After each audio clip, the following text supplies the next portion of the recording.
दोस्तों, अॼु मुख़्तियार अली शीदी जो एल्बम आहे 21हों एल्बम। ही एल्बम तमामु बहितरीनु अथव।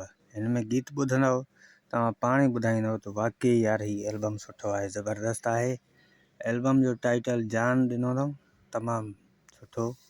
ऐं हिन जी सिलेक्शन जेका कई आहे मीर मोहम्मद अब्बासी कई आहे, ज़बरदस्त। एल्बम में जेको गीत सुठो हिकिड़ो न आहे बल्कि इलाही गीत सुठा आहिनि हिन में ऐं मशहूरु गीत आहिनि। भूरे बदन ते कारो वॻो ॾाढो अथई लॻो, भोला ॾाढो अथई लॻो। अव्हांजी पसंदि जो हूंदो, अञा ॿिया गीत बि आहिनि भला। ऐं काफ़ी दोस्तनि खे ख़बर न आहे त हिन में ही गीत आहिनि। वाक़ई इहो ई एल्बम आहे। ऐं दोस्तनि काफ़ी कमेंट्स बि कया आहिनि, उहे कमेंट्स शामिलु कयूं। उन खां बाद अॻिते हलूं था, वीडियो खे वधायूं था। सभ खां ज़रूरी ॻाल्हि पहिरियों ॿुधाए छॾियूं त रिलीज़ इंफॉर्मेशन वीडियो आहिनि ऐं हिन वीडियोनि में असां कोई बि गीत शामिलु नथा कयूं। पहिरियों कमेंट्स जेको कयो आहे साईं सैयद आसिफ अली शाह, भाउ लिखियो आहे my favourite album. Shahban Solanki भाउ लिखियो आहे अदा VIP एल्बम। ऐं उन खां पोइ ॾिसूं कहिड़ा दोस्त आहिनि। दोस्त आहे हुबदार अली उजण साहब, लिखियो आहे ग़ुलाम हुसैन उमराणी। आदाब, वॾी महिरबानी तव्हां पंहिंजी क़ीमती राय ॾिनी, बिल्कुलु रखंदासीं उमराणी साहब खे। उन खां पोइ आहे सिराज अमन लाशारी भाउ, लिखियो आहे पोएं एल्बम जी कमेंट्स आहे, वेरी नाइस वीडियो। ऐं दोस्तनि कमेंट्स काफ़ी कोन कया आहिनि, काफ़ी दोस्त के रोज़ेदार बि आहिनि, पर पोइ बि उन्हनि जी महिरबानी, वीडियो ॾिसनि था, लाइक कनि था। ऐं तव्हां दोस्तनि खे ॿुधायूं त मुख़्तियार शीदी जा हिन वक़्तु बि लखें परस्तार आहिनि ऐं हिन वक़्तु बि मुख़्तियार शीदी खे दिलि ऐं चाह सां ॿुधनि था। ऐं पुराणियूं कैसेटूं बि हिन वक़्तु ख़रीद करण लाइ तयारु वेठा आहिनि कि अहिड़ा नंबर अची वञनि त असां वठूं।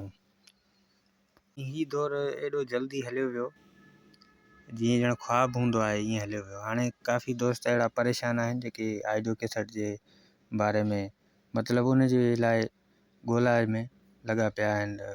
हुन दोस्त खां पुछंदा वठनि पिया त फलाणो फ़नकार मुख़्तियार शीदी साहब जूं कहिड़ियूं कैसेटूं आहिनि तव्हां वटि, या मैं इहे काफ़ी ॻाल्हियूं हलनि थियूं पियूं। काफ़ी दोस्तनि खे असां वठराए बि ॾियूं था, हिन वक़्तु मिलनि बि थियूं। ॻाल्हियूं काफ़ी हूंदियूं आहिनि पर वीडियो नंढड़ी आहे, उन में कम जी ॻाल्हि कई वञे त बहितरु आहे। त हिन जे गाननि जी तरफ़ हलूं था। हिन जो पहिरियों गीत जेको लिखियो आहे मीर मोहम्मद अब्बासी साहब।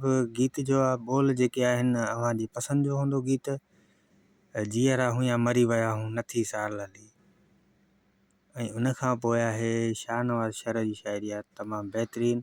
काथे था विसरनि माण्हू त प्यारा, जाथे यादि अचनि था उते मारे था छॾनि। ऐं उन खां पोइ आहे ग़ुलाम रसूल रिंद जी शाइरी आहे, तमामु बहितरीनु, मुंहिंजी पसंदि जो गीत आहे। भूरे बदन ते कारो वॻो ॾाढो अथई लॻो। उन खां पोइ आहे अरबेलो चनण साहब जी शाइरी आहे। गीत जा बोल सुठा लिखिया अथई ऐं मशहूरु गीत आहे, जाथे पुॼी न सघां मां उते दिलि थी अटके। ज़बरदस्त, पराए माण्हूअ लाइ अजायो थी भटके। ज़बरदस्त गीत आहे, अव्हांजी पसंदि जो हूंदो आहे। उन खां पोइ आहे मीर मोहम्मद अब्बासी जी शाइरी आहे दुआ कयो। गीत जा बोल हुननि लिखिया आहिनि कंपनी वारनि, दुआ कयो जेक लॻे। ऐं उन खां पोइ आहे हबीबुल्लाह खोसो जी शाइरी आहे। गीत जा बोल लिखिया अथई दिलि जो मरीज़ बणाए छॾियो थी। ऐं उन खां पोइ आहे गीत तमामु सुठो आहे, नथी वणे का महफ़िल। ऐं उन खां पोइ अब्दुल मजीद जी शाइरी आहे। गीत जा बोल आहिनि हर को पुॼी ॾिसे या भॼी ॾिसे। लिखिया गीत जा बोल कुझु अॻिते पोइ ते लिखिया अथऊं। ऐं अॻिते हलूं था ॿिए गीत ॾे। मीर मोहम्मद अब्बासी जो गीत आहे भूरो हुजे या कारो। गीत जा बोल आहिनि। ऐं उन खां पोइ आहे आख़िरी गीत 4 ॾींहं गॾु खाधो होसीं। दोस्तो, एल्बम पूरो थी वियो। अव्हांखे वीडियो पसंदि आयो हुजे त वीडियो खे लाइक ज़रूरु कंदा, पंहिंजनि दोस्तनि ताईं शेयर कंदा।